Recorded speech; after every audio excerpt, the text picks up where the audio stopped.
Emeka Ike has been where all the other artists that were in my genre are. There was a point in time when we were all pushed out of the system without the people knowing what happened. The government came in, the policy is everything.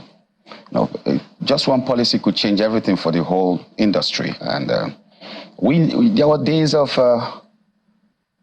what do you call it? Where you go to rent films. What do you call rent? Houses. Where you rent those shops, you rent those booms that year, okay? All that just died for no reason. And we're all now using video clubs, right? All died for no reason, and now we only get used to using decoders. So the transition from using jackets, buying movie in jackets, to decoder, that was where you lost us. We're not included. Our opinions was not engrafted into that process. So the people that made the policies out there just yanked us off, and we couldn't do what we needed to or what we loved doing anymore. Then too, Emeka Ike was depressed for a long time out of some marital whatever, and I was hiding. I was in shame for what I didn't do. So that's sometimes the price you pay for being large. So I was depressed. I was short-circuited for no reason, and I had to just hide my face until I know what was wrong with me. I could tell you at a point I wanted to kill your Ebuka. I was looking for Ebuka. I thought I was going to see him in this show. I was like, Ebuka, I would have killed you for nothing. But Segun Arise came here and they called me a madman. Now, I was really angry and bitter that how could you just use such a word on air without coming to know who I am? After Segun Arise, there was so much war in the Actors Guild of Nigeria. I was a de facto president. I was fighting for the people. They called me the people's president. And I was fighting against some institutions, some men that are there, the oligarchs. Then somebody in between sneaked in to take my life. So there were assassins everywhere for me. I was facing gunmen everywhere. It's in the news. Go to the press. Assassins came to my house on the road. They just want to take my life. It wasn't Segun Arise. It wasn't Ejike Asebu. It wasn't Ibn Abo. In fact, I lost my mother last month. Oh, my condolences. No, October, right? Yes, and I'll be burying her very soon.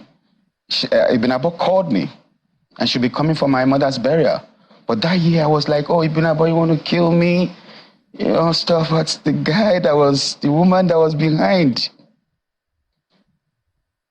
was somewhere quiet and, So we celebrities are exposed to so much dangers than we know. And Burna Boy said it, last, everybody will chop breakfast. So all of us, they chop the breakfast. Wow. Honestly, I genuinely feel your pain. I'm sure it's nothing compared to what you really went through, but in just few minutes, you've told me that you went through depression, went through marital issues, had issues with your colleagues in the industry, and also you felt that the transition to decoders and streaming platforms sort of affected the demand for your business as well. Yeah. I mean, with everything that's happened, how did you make this incredible comeback? Because I know you just featured in Malaika. Yeah. Doing Abraham's movie. So at what point did you say, you know what, I'm going to take my life back, I'm going to take myself back, and I'm going to be the man that I've always been? So what was the change? What happened? At what point? What changed? When you realize that they're actually after you for who you are, they actually are envious about what you've achieved. So you're gonna ask yourself, what do I do next? Then what came to my head was, keep your head up. And I just kept doing the things I needed to do properly and the things I need to do. I just kept working on myself, kept investing. Like that year was after African Magic in court or whatever. I'm no more after them right now because I actually own my own TV channel right now. I own Nollywood TV on Star Times, Channel 62. So it's all about reinventing yourself, making sure you make the best of the negatives and the stones thrown at you to build the pillars that will fortify your next rise. So I really want to touch on a very sensitive thing you said. If you feel free to talk about it, please. Because you did say something that you were going through marital issues and you were being accused of something you were not guilty of. But on the internet space, you never came out to clarify anything. Yeah, it's difficult to clarify yourself because the same people that are bullying you on the internet, they are still there. They're going to say, whatever you say, they were like, no, don't mind him. He's still missing her. Why? Go ahead, move on. They just make you feel like, what's going on? And if you are not prepared to handle it, you'll be crushed. Okay? My secondary school, St. Nicholas College on CMD Road, Magodo, was shut down. Over $480 million naira investment. That year, 480 million naira investment was shut down, and all I had was constant battery. And I was always saying, look, I don't beat this lady. What's going on? I went on air. I was like, come on, I never did. Babe, what's going on? They say I beat you. Do I? No, but you're a star, you know, they can always manipulate things and all that. So I was gullible until I discovered that she was actually the one behind this whole thing.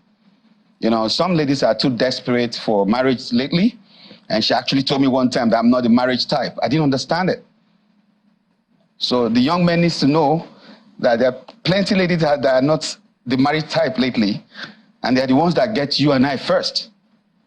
The good ones don't show the signs that you want to see want to go to a party with a girl. But these ladies show you everything you want to see. And then when you get into it, there's a luck. So it was depressing to find out that the person you were actually confiding in knows that men were coming to your house and was making calls with them and arranging and discussing this thing. And the resolution was, okay, after it all, blackmail him. I was busy grouping with the blackmail. I didn't know it was much more than that. So it was crazy. My school was shut down. Students were told, go home. This school is shut down. This marriage is shut down. On the same day, I was on air heading for a movie shoot in America. They already knew I was traveling. They were planning it. So I had to do, I was directing a movie, and I was going to act in one of the movies. So 2 movies for G&J Pictures in Maryland. So they knew I was going to be away for a while. So they took their time to plan. So I was on air when she rang the bell, and all the students came out and said, look, I'm shutting down this school right now. You all have to go tell your parents, put you in another school. I wasn't waiting for it. I came back home to nothing. My property, my house has been moved. Everything in there, because my house is in Ogudu GRA, where I built my own house. But I was staying close to St. Nicholas College in Magodo, because if a student needs attention, I should be able to wake up 2 a.m., 3 a.m. to attend to it and do what I got to do. So they had moved all the properties I have in Lagos. I lost plenty of them, like 80% of my lands, because it was just the bag I traveled to America with that I still had, that I had just with me. So the documents for those lands were taken? People are bidding on my property and I'm looking at it and I feel like killing myself because I can't defend what you don't have evidence to. So it was a planned thing. The evidence was taken? There's no evidence because you came back, they've moved your load out of the house and you can't see any piece, nothing. Your wristwatches, your awards, your pictures with presidents, everything I got as Emeka Ike was gone. It was just that box I went to America with. So connecting with Malaika was very, very easy for me because you go through a lot of resilience, bottled up emotions, anger, confusion, misconstrued truths, making you feel manipulation, and you never know where it's coming from. Sometimes you want to please this person for the other person, but you don't even know that she's actually manipulating you. So I feel sorry for young men like you, especially. I don't know if you're married. I was asking someone at Aminu Kano airport yesterday. I just came through Saudi Arabia last night. The narrative out there is that it's all about the money. And when they come, they don't like you for nothing. You're just a blackmail issue. And you must be popular, you must be rich, You must be a very strong banker, a successful man, to be a woman beater. No carpenter is a woman beater on the social space. No bricklayer is a woman beater on the social space. You have to be successful. And there are people like Iyabo Ojo that are there to back them up and say, hey, yes, yes, yes, Kilode, Kilode. Now, your experience as Iyabo Ojo might not be the same thing with that lady, because that could be a criminal. Anybody who interacts with assassins, gunmen, is a criminal, male or female. So we need to understand that the social space is polluted in Nigeria. I'm a resident in Germany. My family also lives in Nuremberg. You don't put everything out there. You just don't go on air and post anything. So when I hear people say, it's my right, your right to abuse me, to give me a wrong image, and sorry is all I get for it, somebody needs to regulate our social space. So you said sorry is all I get for it. Has she apologized? If it was deliberate, there's no apology coming, because there's a lot to cover for. Man, I was hunted like a rabbit. Gunmen were coming to my house, marksmen. Go to Magodo police post. You see my statements. Marksmen were in my house this afternoon. Oh, 6 men came to my house the other night. Oh, some men came with gun. Not jokes. Then I was after Segun Arinze back. What's his name? The Minister of Aviation now. What's his name? That lawyer. Festus Keyamo. Festus Keyamo was to be my lawyer then. He was my lawyer before I became a government man. When he saw the damage, he said, bro, let me not use that word, and move on. Leave this school. It's messed up. Because this is a moral institution where you can be criticized or for being anything corrupt. Parents who pull their kids out. Where you can be maligned or anything being said about bad misbehavior, bad character, whatever shouldn't be mentioned around you as, So I couldn't save the school. The proprietors woke up on the same day I was on air. She sent the Prado Jeep that took me to the airport. And the driver came back. She asked, where is he? He said, our guy is on air. He said, okay, get me the assembly bell. And the students gathered and said, I'm shutting down. Get your parents to put you in another school. And it was like a burial scene. Teachers were crying because they don't know where to get the next job. Students were crying because they're going to miss their friends. They didn't plan for it. They weren't expecting it. So it was so much of confusion. Then all I got was constant battery. Constant battery. I'm like, what? Kids, do I beat your mother? No, daddy. I built for you in Lagos. It wasn't nothing. Alawade, I built for her mother. In Isoko, 3-bedroom, I built. I trained you in school. I was in Yaba Tech. My friends, some of them are deans of faculty in Unilag and so many universities.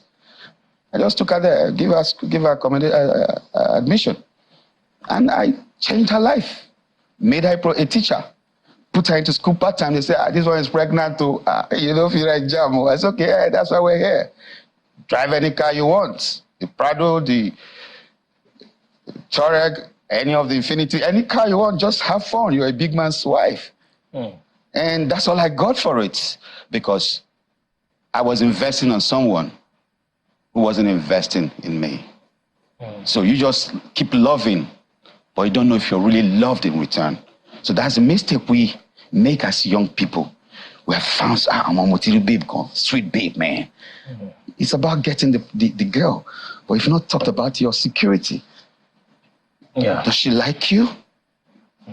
So that's just it. So no apologies. She's hiding, running up and down. If you saw my post last week, I was like, okay, fine. Someone said it was I saw a post last week. He said, Emeka Ike is having fun now after his ex with a new South African wife and that and that and that. After he divorced us, I didn't divorce her. I went to make my claim. I didn't divorce. She went to divorce herself.